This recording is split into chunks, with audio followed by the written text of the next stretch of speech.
نحمده ونصلي على رسوله الكريم. أما بعد فقد قال الله تبارك وتعالى كما ورد في سورة البقرة: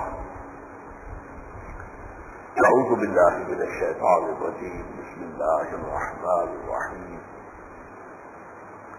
يا أيها الناس اعبدوا ربكم الذي خلقكم والذين من قبلكم لعلكم تتقون.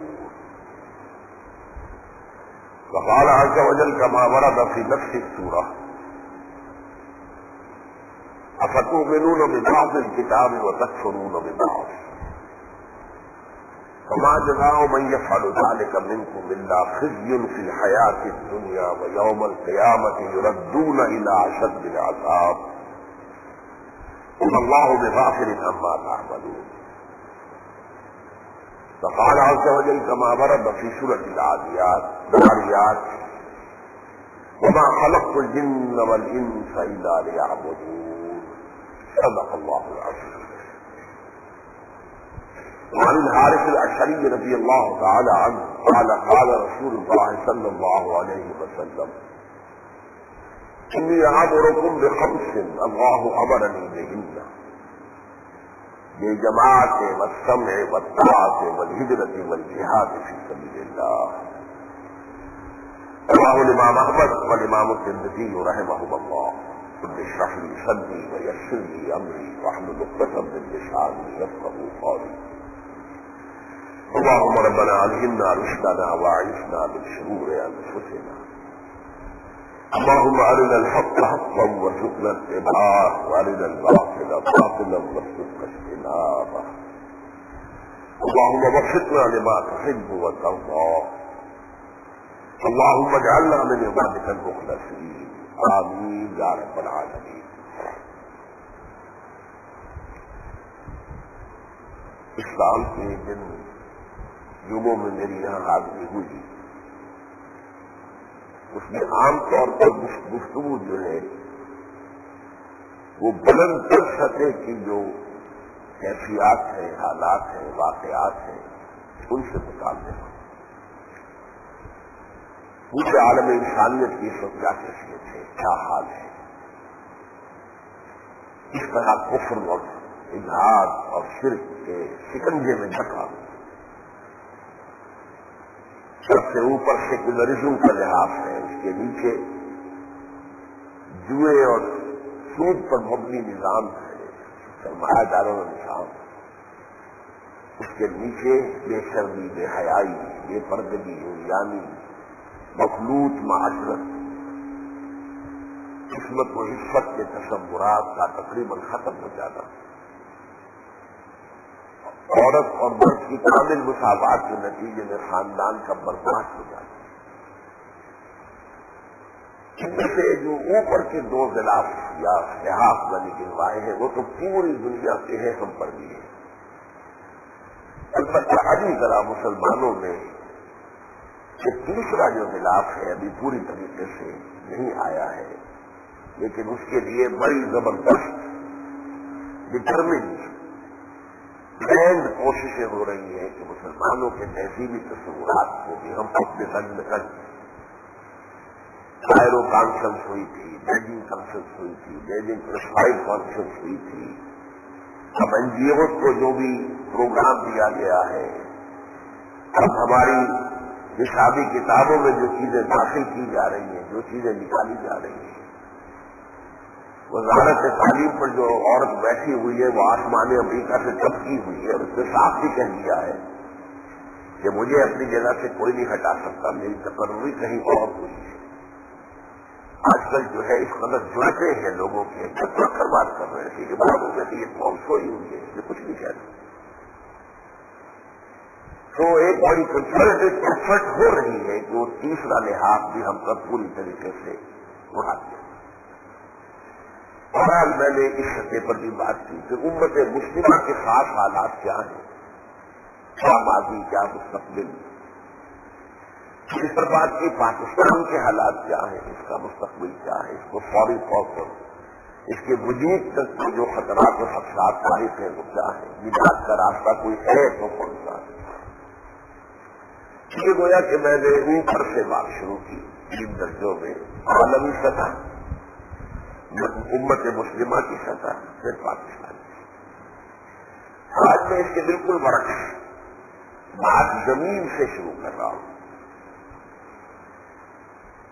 ہم سب انفرادی سطح پر اللہ کے ہاں جواب دیں، اور وہ انفرادی جواب دہی ہوگی۔ آپ یہ کہہ کے نہیں چھوٹ جائیں گے میں تو فلاں قوم سے تھا تو مجھ سے تو کوئی حساب کتاب نہیں ہونا چاہیے، میں فلاں بزرگوں کی اولاد میں سے تھا تو مجھ سے تو کوئی بات کچھ نہیں ہونی چاہیے، میں تو محمد کا امت ہی تھا صلی اللہ علیہ وسلم، لہٰذا مجھ سے وہ آپ کا سوال کیسے؟ کچھ نہیں۔ کلہم آتی ہے یوم القیامت فردا، اس دن ہر شخص کو انفرادی حیثیت میں اللہ کے سامنے آنا ہوگا۔ یہ تو آبا وہ تمہارے ہی، مگر تم کیا ہو؟ ہاتھ پر ہاتھ کھڑے منتظر کرتا ہوں۔ جواب دیا ہے پنگم سلطان نے، تو اس کا جواب کیا ہے؟ کراتے ہیں میرا بادشاہ تھا، بھائی تم بتاؤ تم کیا ہو؟ یہود سے کہا گیا 2 دفعہ سورہ بقرہ کے 16 رکوع میں، تم فخر کرتے ہو ابراہیم اور اسحاق اور یعقوب کی اولاد ہو، امت قد خلت ما کسبت ولکم ما کسبتم ولا تسألون عما كانوا يعملون۔ وہ ایک گروہ تھا جو گزر گیا، اس نے جو بھی کمائی کی، جو بھی اس کے اعمال تھے وہ انہیں کے لیے ہیں۔ ابراہیم کے اعمال سے تمہیں کوئی فائدہ نہیں ہو جائے گا، تمہارے لیے وہ ہوگا جو تم کماؤ۔ اس اعتبار سے میں آج آپ کو اخباروں میں شاید دیکھا ہو کہ آج کا موضوع کیا ہے؟ ہماری دینی ذمہ داریاں۔ ذمہ داری وہی شے ہوتی ہے جس کی مسئولیت ہوتی ہے۔ ذمہ داری آپ کے ذمہ کام ہے تو اس کے بارے میں حساب کتاب دیا جائے گا، مسئولیت ہوگی۔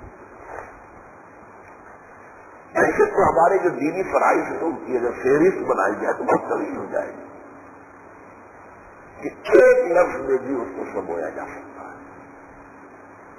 اور وہ لفظ کیا ہے؟ عبادت رب، پروردگار کی بندگی اور پرستش۔ قرآن مجید میں بہت سے انبیاء اور رسول کے اپنی قوموں سے جو خطاب انہوں نے کیا تھا اس کا نقطہ بیان ہوا ہے۔ یا قوم اعبدوا اللہ ما لکم من الہ غیرہ، اے میری قوم کے لوگوں اللہ کی بندگی اور پرستش کرو، تمہارا کوئی معبود وہ الہ اس کے سوا نہیں۔ یہی نوح نے کہا، یہی حضرت ہود نے کہا، یہی حضرت صالح نے کہا، یہی حضرت شعیب نے کہا، یہی حضرت موسیٰ نے کہا، یہی ابراہیم نے کہا، یہی حضرت عیسیٰ نے کہا، یہی محمد رسول اللہ نے کہا۔ محمد رسول اللہ کے ذمن میں ایک فرق واقع ہوا کہ پہلے تمام انبیاء اپنی قوم سے مخاطب ہو، یا قوم یا قوم یا قوم۔ ہم نے عاد کی طرف ہود کو بھیجا، وَإِلَىٰ عَادٍ أَخَاهُمْ هُودًا وَإِلَىٰ ثَمُودَ أَخَاهُمْ صَالِحًا وَإِلَىٰ مَدْيَنَ أَخَاهُمْ شُعَيْبًا۔ تو بقیہ تمام انبیاء جو ہے اپنی اپنی قوم کی طرف بھیجے گئے۔ اِنَّا أَرْسَلْنَا نُوحًا إِلَىٰ قَوْمِهِ، سورہ نوح کے پہلے الفاظ یہی تو ہے، ہم نے بھیجا تھا ابراہیم نوح کو اپنی قوم کی طرف، لیکن محمد رسول اللہ کو بھیجا گیا پوری نوع انسانی کے لیے۔ لہٰذا یہاں یا قومیں نہیں آیا بلکہ سورہ بقرہ کے 30 رکوع کی پہلی آیت جو ہے وہ شروع ہوتی ہے یا ایھا الناس، اے لوگوں، اے بنی نوع آدم، کیونکہ میں تم سب کی طرف تک اعبدوا ربکم، بنیادی دعوت ہوئی ہے جو نوح کی تھی، عیسیٰ کی تھی، موسیٰ کی تھی۔ بندگی کرو، پرستش کرو اپنے رب کی، الذی خلقکم، جس نے تمہیں پیدا کیا، الذین من قبلکم، اور ان کو پیدا کیا جو تم سے پہلے تھے۔ یہ کیوں کہا خاص طور پر؟ عام طور پر لوگوں کی گمراہی کی بنیاد یہ ہوتی ہے ہمارے آباء و اجداد کے یہی عقیدے چلے آ رہے ہیں، یہ رسمیں ریتیں رواج تو ہمارے آباء و اجداد سے چلی آ رہی ہے، ہم ان کی نفی کر رہے ہیں۔ ان معبودوں کی تو ہمارے آباء و اجداد پرستش کرتے رہے، تو وہ مشکل حقیقت ہے. تو اس کے لیے یہاں پر پہلے ہی کہہ دیا کہ تمہارے آبا و اجداد بھی تو مخلوق ہی تھے کیسے تم ہو. ان سے خطا ہو سکتی تھی کہ نہیں, ان سے گناہ ہو سکتا تھا کہ نہیں, ان سے غلط راستے کے اوپر چلنے کا امکان تھا کہ نہیں. اس قسموں کو میرے سے ساتھ تمہارا خالق بھی اللہ, ان کا خالق بھی اللہ. بندگی اور پرستی صرف اللہ کی لعلکم تتقون, تاکہ تم بچ جاؤ. اس کا ترجمہ بعض لوگوں نے کر دیا ہے تاکہ تمہارے اندر تقویٰ پیدا ہو جائے. یہ صحیح نہیں. تقویٰ ایک اصطلاح ہے. لغوی معنی کیا ہے؟ وقا یقین, وقایتن, کسی کو بچانا. کہنا عذاب اللہ ہمیں آپ کے عذاب سے بچا. اور اتقاء یتقی کے بعد یہ ہے خود بچنا. اب یہ خود بچنا دنیا میں معصیت سے بچنا, اللہ کی نافرمانی سے بچنا, برے کاموں سے بچنا, اور آخرت میں اللہ کے عذاب سے بچنا. تو دنیا میں جو بچنے کی روش ہے اس کے لیے اصطلاح ہے تقویٰ. بچ کے چلنا, تھوک کا قدم رکھنا. جیسے کہ اگر کسی شخص کو ایک جھاڑیوں والے جنگل میں سے گزرنا پڑے اور پنجلی بھی نہیں ہے, اونچی اونچی گھاس بھی ہے, تو کیسے ڈرتا ہوا تھا قدم رکھے گا. پتہ نہیں گھاس کے اندر کوئی سانپ کا بیٹھا ہوا, پتہ نہیں گھاس کے اندر جو ہے وہ کسی جانور کا, مجھے جانور کا بھی نہ ہو, اس میں میرا پاؤں چلا جائے, کہیں میرا دامن کہیں ادھر یا ادھر جھاڑی میں نہ الٹ جائے. اور کونگو کے پاس میں اور امیزن کے پاس میں تو سانپ بھی اوپر سے لٹکے ہوئے ہوتے, کوئی اوپر سے سانپ نہ آئے سامنے رہے. تو پھوک پھوک کر قدم رکھنا. جو سانپ بھی آہستہ کے نازک ہے بہت کام آفاق کی اسکار گئے شیشہ گری کا, یہ بچ بچ کر چلنا, پھوک پھوک کر قدم رکھنا. کہیں اللہ کے کسی حکم کی خلاف ورزی نہ ہو جائے, کہیں نہ کسی اور پر کوئی ظلم نہ کر بیٹھوں, کوئی تہمت نہ لگا بیٹھوں, کوئی حساب جھوٹا نہ لگا دوں, کسی کا دل جو ہے خام خواہ نہ توڑ دوں, کسی کا استحضاء کر کے اس کے جذبات کو مجروح نہ کروں. ہر اعتبار سے انسان بچ بچ کر چلے. یہ تقویٰ ہے. لیکن جو اس کی اصل جزا ہے وہ جہنم سے بچ جانا ہے. لعلکم تتقون, تاکہ تم جہنم سے بچ جاؤ. یہ بات جو ہے اس سے زیادہ واضح سورہ ذاریات کی آیت میں جو میں نے آپ کو سنا دی, وما خلقت الجن والانس الا لیعبدون. اللہ فرماتا ہے میں نے انسانوں اور جنوں کو تو پیدا ہی اس لیے کیا ہے کہ میری بندگی کریں, میری پرستش کریں. آج کل تو ہمارا مساجد کا کچھ ذوق اور طرح کا ہو گیا. پہلے جو ہوتا تھا یاد ہوگا سفیدی ہوتی تھی, سفیدی پر وہ اشعار لکھے ہوتے تھے. روز محشر کی جان گزار وہ دولی پرسش نماز وہ. قیامت کا دن جو بڑا ہی سخت ہوگا, اس دن پہلا حساب نماز کا ہوگا. کیا شیخ ثابت ہے شیخ, زندگی آمد برائے بندگی, زندگی بے بندگی شرمندگی. زندگی تو ہمیں ملی ہے بندگی کے لیے. وما خلقت الجن والانس الا لیعبدون. اگر بندگی ہی نہیں کی تو زندگی تو پھر شرمندگی کا موجب ہوگی. قیامت کے دن جو ہے پچھتائی. اور اس بندگی کا مفہوم سمجھیے کہ کیا ہے. اب کے مان گیا غلام, عبودیت غلامی, بندگی. بندہ آقا, غلام اور آقا فارسی میں اسے بندہ کہا جاتا ہے. بندہ آقا, قریب بندہ آقا فساد آدمیت ہے اقبال کہتے ہیں. تو عبودیت عبد سے بنا, عبد کے معنی غلام. بندگی بندہ سے بنا, بندہ بھی غلام. غلامی کیا ہے؟ غلام کا کام ہے ہما وقت, ہما تن, ہما وجود اپنے آقا کا حکم ماننا. اب آج کل کا تصور جو امپلائر امپلائی کا اس سے سامنے نہ رکھے. امپلائر امپلائی کسی وقت کے لیے ہوتا ہے, 8 گھنٹے کام کرنا ہے, اس کے بعد وہ ساری برابر ہے. دونوں امپلائر امپلائی برابر ہے, دونوں اس ملک کے مکمل شہری ہیں, دونوں کو ایک ایک ووٹ ملے گا, ایک ایک ووٹ کا حق ہوگا. یہی کل ایسے دے دوں. اور پھر یہ کہ آپ نے کسی کو امپلائی کیا ہے خانسامہ کی حیثیت, آپ اسے کہتے ہیں جا کے ذرا آج وہ بندن یا بھنگی نہیں آیا, ذرا ٹائلٹ ٹائلٹ صاف کراؤ, تو صاف کرنے کے نام میں نے اس لیے ملازمت نہیں کی, تو اسے حق ہے کہ وہ کہیں. لیکن بندگی اور غلامی میں کیا ہے, جو حکم دے جب حکم دے اس کی اطاعت کرنا, اس لیے کہ وہ ہمہ وقت بندہ ہے, غلام ہے, وہ امپلائی نہیں ہے, ملازم نہیں ہے, غلام ہے. وہ اپنے آقا کی ملکیت ہے. تو آقا اگر اسے کوئی کوٹڑی دے دے کہ یہاں سو جایا کرو رات کو, اور چارپائی بھی دے دے اس پر سو جایا کرو, تو وہ کوٹڑی اور چارپائی کا مالک نہیں ہوتا. کوٹڑی بھی آقا کی ہے, چارپائی بھی آقا کی ہے. یہ تصور بندگی اور غلامی سامنے رکھیے. ہمہ وقت ہمہ تن ہمہ وجود اللہ کی بندگی. کیوں حکم ہے؟ انفرادی زندگی کا ہے, اجتماعی زندگی کا ہے, قانون سے متعلق ہے, اخلاق سے متعلق ہے, عبادات سے متعلق ہے, نماز روزہ حج اور زکات سے متعلق ہے, معاشرت سے متعلق ہے, شادی بیاہ کے احکام سے متعلق ہے. جو بھی زندگی کا گوشہ ہے, جو بھی حکم ہے, اس کو ماننا ہے, اس کو پالنا ہے.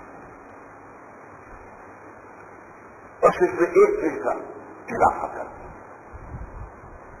اطاعت جو ہے, اطاعت زبردستی بھی ہو سکتی ہے. امریکنوں نے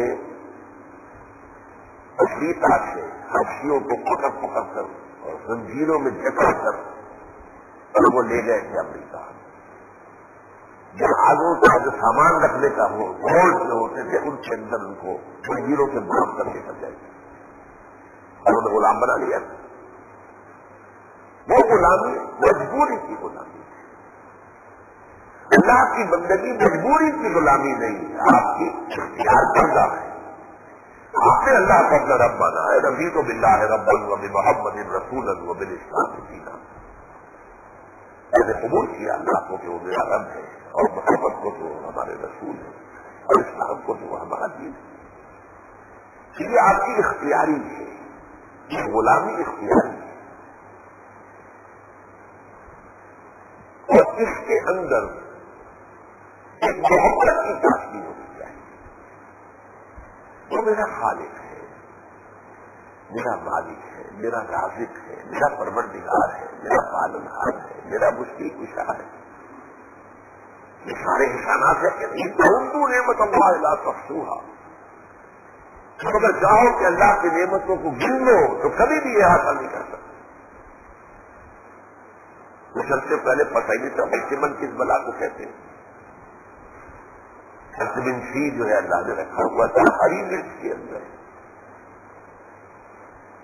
سنترا خریدنا مشکل ہے, خرید کے لیے ہری مرچ تو ہے نا, اور اللہ نے اس میں رکھ دیا. وٹامن ہے وہاں مہنگا ہے, اور لیور آئل وغیرہ کے اندر ہوتا ہے, یہ چیز ہے تو گاجر میں بھی رکھ دیا. وہ تو آباد نہیں کی, آج ہمیں معلوم ہوا نا, کیا پتا ان تو نعمت اللہ بخشوها. ان تمام نعمتوں کی احسان مندی کے تحت اس سے محبت کرتے ہوئے اس کی بندگی. یہ اختیاری بندگی ہے, جبری بندگی نہیں ہے. اللہ نے ہمیں انسان کو اختیار دیا ہے, اما شاکرا و اما کفورا. تو چاہو تو شکر گزار بندے بنو, اور چاہو تو شکرے اور کفران نعمت کرنے والے بن جاؤ. اس یور چوائس, ہم نے تمہیں اختیار دیا. اسی طرح فرمایا ومن شاء فلیؤمن ومن شاء فلیکفر. جو چاہے ایمان لائے, جو چاہے کفر کرے, سب اختیار دے رکھا ہے. ہم جبریہ نہیں آپ سے کروانا چاہتے، آپ کا اختیار ہے، مرضی ہے. اس اختیار اور مرضی کو استعمال کر کے آپ بندگی اپنے اوپر مسلط کرتے ہیں. ہما وقت، ہما تن، ہما وجوہ اللہ کے بندے بن جاتے ہیں. مزید محبت کی وجہ سے اس کی پرستش کرتے ہیں.